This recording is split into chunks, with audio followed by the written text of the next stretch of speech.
Така, здравейте! Отново съм тук. За сега завършихме склада, поставихме оградата и като цяло има някакви дървченца отгоре, които за сега само като гледам 3 са изникнали, има още доста, които трябва да изникнат. С това вдъхновението ми за склада като цяло свършва. Другото, което трябваше да направим още отдавна е ето тази къща до склада. Тя е бая голяма, обаче тук има един навес, който трябва да е и от тази страна. Другото, което трябва да се направи е ето това, тези градинки. Да ви покажа, това са картофи, просто ресурс пака ми е такъв. Ги показва като цветя. Това са морковите. И както има общо взето като квадратче тук, да има и тук за картофи на това място и тук за още моркови. Другото, което е тази ферма за животни, трябва да я завършим. Също и ние трябва да декорираме, трябва да я оправим. Тук езерцето, както планирах, трябва да свърши. Да го направим като хората този път. Тук фермата ми за... Какво е това? Sugarcane, да, Sugarcane. Трябва да я оправим тук.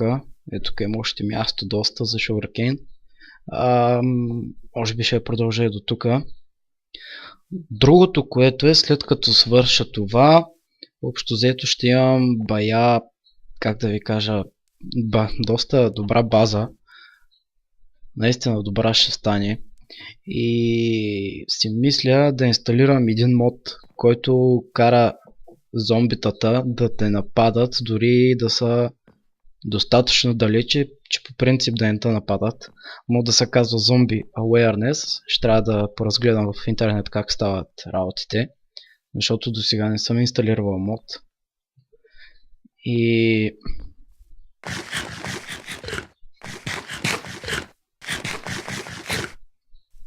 Другото, което си мислех да стане е тук в къщата имам още няколко неща да оправя. Между другото все още нямам легло. Нека да ви покажа и как стана склада. Ето го, лявата част, дясната част. Между другото изглежда много добре според мене. Само да видим вътре как е. Лявата част готова, както и дясната. Напълно са готови, само секунда. Оп. Така. Както ви казах, точно както си го представях и склада. Само, че тук трябва да смахнем това купче. Да, ще го махна, изчакайте секунда. Махнах купчето, сега е къде по-добре според мене. Нека да ви покажа долната част. Направих покрива. Наложи се да разкопая този пръст. Сложил съм фенери, осветил съм навсякъде, тъй че не би трябвало да има проблем от зомбитата. Мисля, че разбрахте, че мразя зомбитата, мразя и скелетите повече.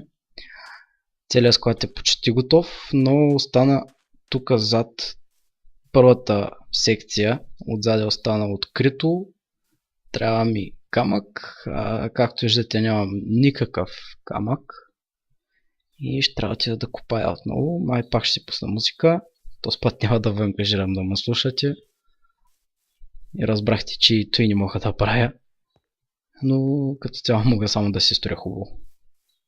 Ето как става. Дръвченца, ала-бала, всичко си тип-топ от всякъде. Сега да построим топлата връзка.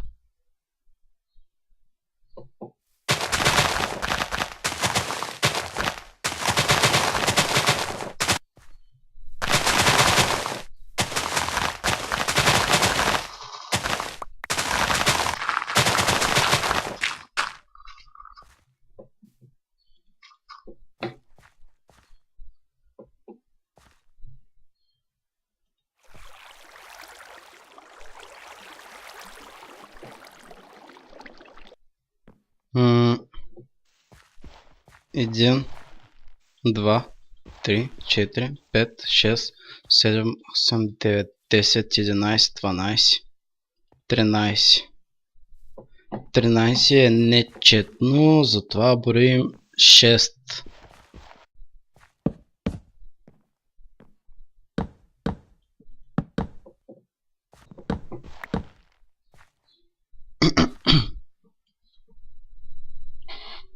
Getting what?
И едно друго забелязах нещо, че когато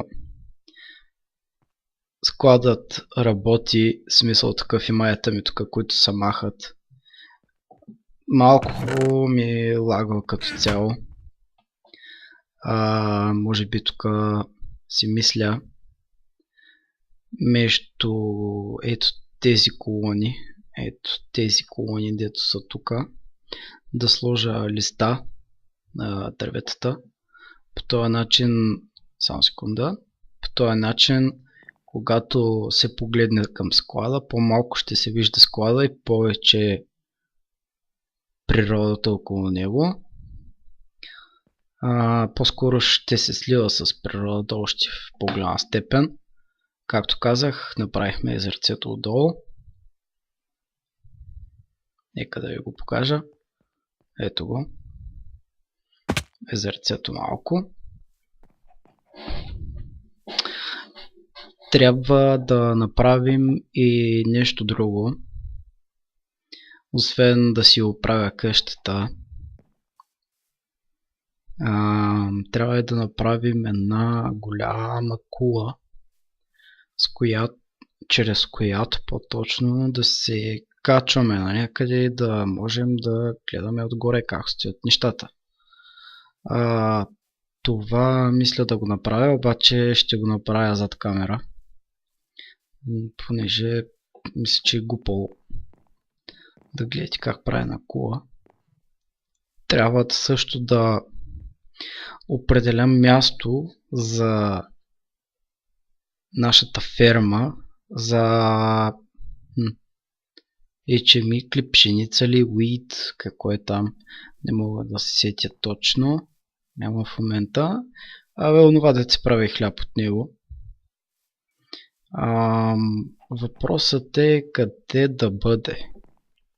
Мислех си за ето тук, от върха на този хълм да се спуска надолу и така, понеже ще използвам това, че водата унищожава зърното и материала ще падне до тук.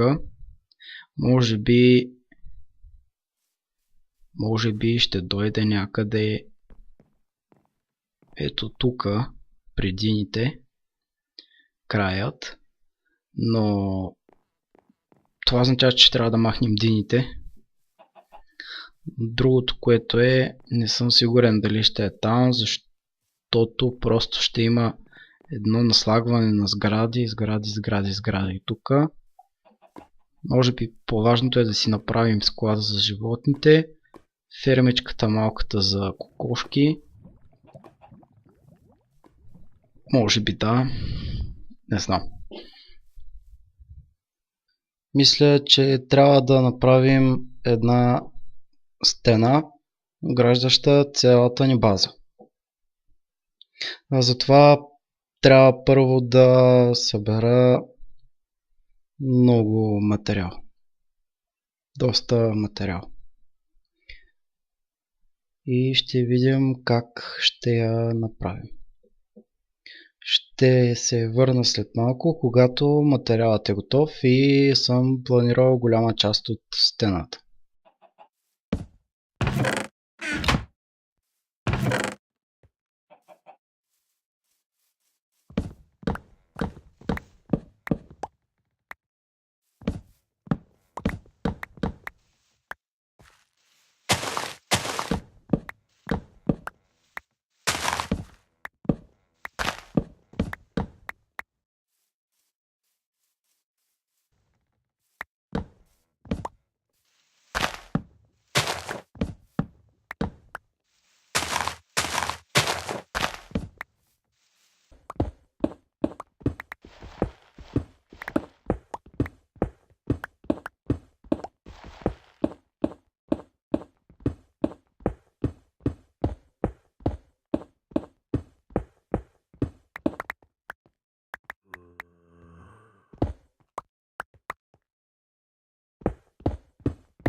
И така, намерихме добро място за строенето на част от стената.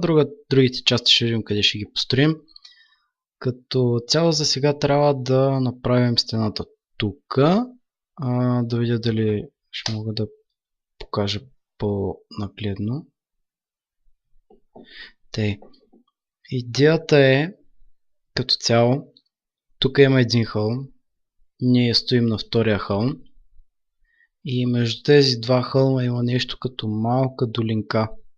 Идеята е да направим една кула там, една кула тук и да ги вържим с една стена, като в стената да има нещо като порта, подвижна. И понеже тук има като заградено място, мисля да издълбая един тунел, ето този, и да продължа нашата ферма тук, като просто оградя това място тук и може би го оставя така и после ще реша какво да правя с него, но за сега това са само планове. Нека се захващаме за портата.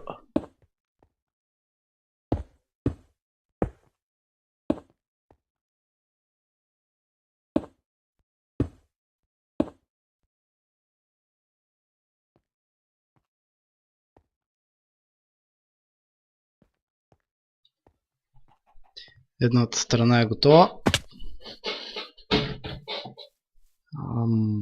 Дали пък да не добавя малко дърво там? Може би тук. Но как?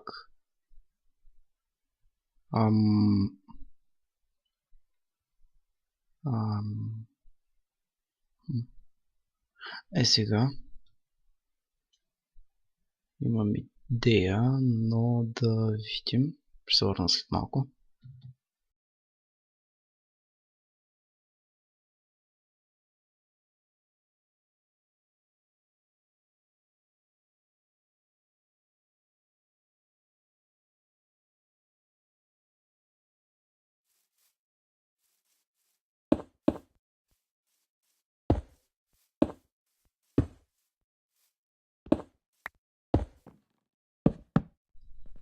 Стената за сега става абсолютно добре, но ще се видим в следващия епизод, където ще ви покажа готовата порта и ще нахвърляме някои идеи за продължение на стената, откъде да мине, как да стане. Това е.